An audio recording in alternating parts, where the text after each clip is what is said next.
இப்போது புதிய அறிமுகம் ஆச்சி ஹோட்டல் சாம்பார் 50 கிராம் ரூபாய் 20 மட்டுமே. திருமாவளவன் தான் தங்களுக்கு பெரியார் என்று கூறியவர்கள் தன்னை சராசரி நபராக எடை போடுவதாகவும் இதுதான் டிப்ளமசி எனவும் விடுதலை சிறுத்தைகள் கட்சித் தலைவர் திருமாவளவன் தெரிவித்துள்ளார்.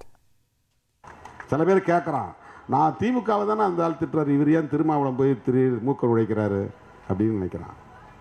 நாம் பேசுகிற அரசியலுக்கு வேட்டு வைக்கிற போது நான் எப்படி வேடிக்கை பார்க்க முடியும்? பெரியார் அரசியல் என்பது சிறுத்தைகளின் அரசியல். இப்போ அண்ணன் திருமாவளவன் தான் பெரியார்ன்றார்.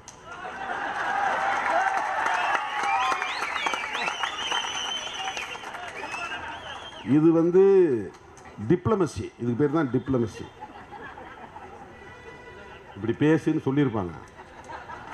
அப்ப என்ன சொல்ல போறாரு திருமாவளவன்? அவர் கூட இருக்கவங்கலாம் அப்படி ஆஃப் ஆகிடுவாங்க. திருமாவளவனை நீங்கள் சராசரி நபராகவே எடை போடுகிறீர்கள். நான் அவருக்காக மட்டும் சொல்ல, எல்லாருக்காகவும் சொல்றேன். இப்போது புதிய அறிமுகம் ஆச்சி ஹோட்டல் சாம்பார் 50 கிராம் ரூபாய் 20 மட்டுமே.